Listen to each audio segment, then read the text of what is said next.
Hi, I'm going to be making a fall memory decks card, shaker, pumpkin spice latte. Here I have my two cards already ready, and I've already punched them with my Heidi Swap punch. These are 4x4 inch cards, cut from some Michaels paper. And this is going to be the second one of my fall decks. These are actually for a swap. So this one's going to be my middle, it's going to have a middle tab. So I'm using my envelope punch board to make a tab. I find if you line up the 4x4 card at the 1 and then flip it over and line it back up at the 1, you have a perfect middle tab.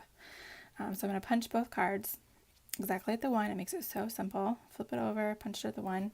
And then I'm going to just cut off both of the little extra nibbins.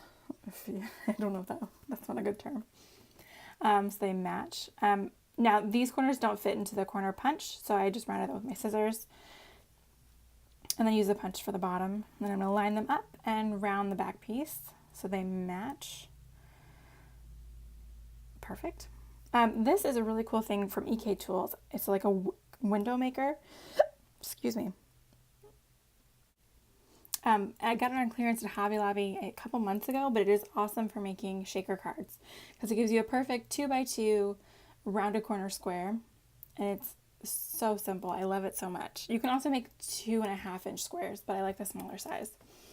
So now I'm covering the edge with tape, just regular old double-sided craft tape, and then putting some acetate. So there's my perfect little window. So next I need to make the foam, and I pick up these foam squares from the Dollar Tree. You get 32 pack. And I'm just going to cut out 2 of the squares, and I'm giving myself enough room to make it makes like a border if you like once you cut out the center. The foam's a little deep, so I have to use my X-Acto knife, but it all works out fine. These squares don't have to be perfect because I'm actually going to cut them to be a little bit bigger than the opening anyway. That way you don't really see them. But like I said, I'm just going to cut out around them so I have a nice border. Yeah, when am I cut out a second one? So I'm just going to tape them together with my double-sided tape. You could use redline tape, but honestly, I feel like regular tape works fine. Like I said, I did have to cut the center a little bit, so it's a little bit bigger than my window.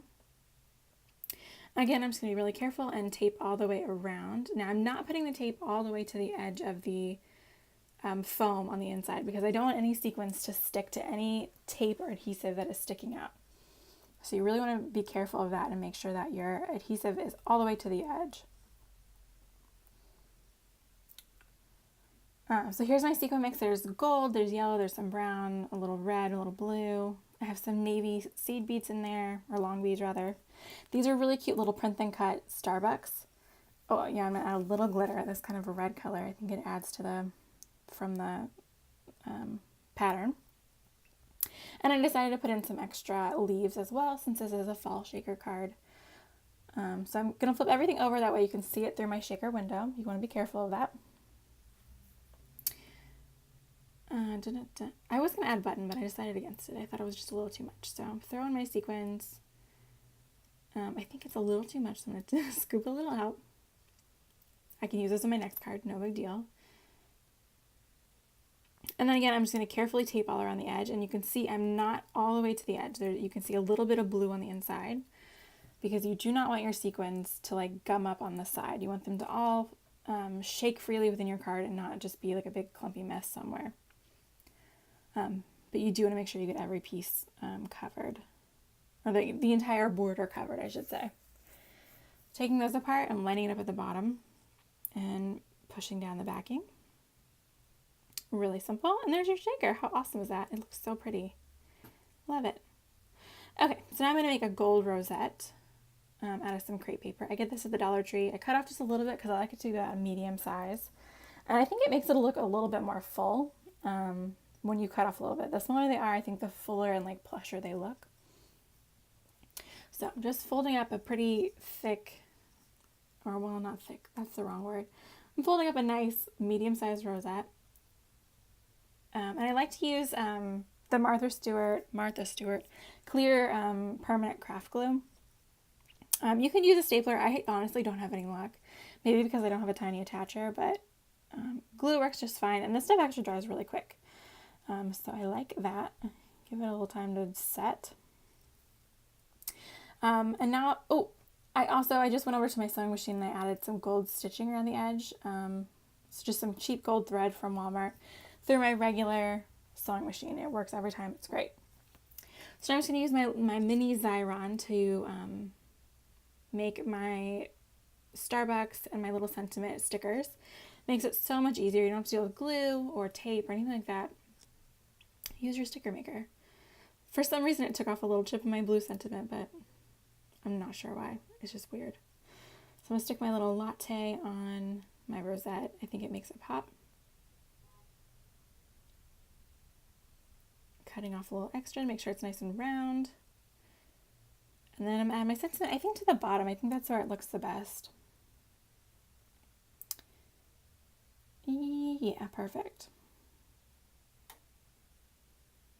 Oh, and it overlaps a little punch. And the Heidi Swapp punch cannot punch through that thick of a card, so I went ahead and used an X-Acto knife to cut that chunk out. And again, I'm just going to use some double-sided craft tape. You could totally use redline tape if you're really concerned, but honestly, I have just as good of luck with this stuff. I get this from Tuesday Morning for like $1 or $2, and it works great. So we're halfway done with our shaker. I love that little gold teardrop thing. I just like to add that shiny bit of gold extra to it. I think it adds a little definition. I really wanted to use a wooden cutout, and I just couldn't figure it. That round one was not working for me. So I also went ahead and punched more leaves just to add some more fall, just to add to my fall theme, I guess. And this is the paper pack from Michaels. It's one of their Hot Buys paper packs that I recently got on sale. I don't know the name of it. Where did I put it? Anyway, I'm just adding some leaves around, covering up that little piece on my sentiment. I'm going to add a piece next to my coffee cup. I don't want to get carried away because they are pretty small, so I just want to add little touches of leaves. I just think it adds to it. I think it adds a little interest. I don't like to completely cover my cards. I like them to be I like to show off what's there. I don't want to just overwhelm you with stuff. But I am adding a little bling. Some little rhinestones. I think just 2. Yeah, I just added 2. And then I found this little bird wooden chipboard die cut piece. Oh yeah, flipping around. Always put your green rhinestone with your coffee, duh. So I found that little bird piece of wood, and I went ahead and just added a little brown stamp to it, stamping ink, just to make it a little darker so it kind of matched the fall theme. I'm going to pop him up right there. Perfect. So here's my finished fall pumpkin spice latte shaker card. I hope you enjoyed the video. Till next time.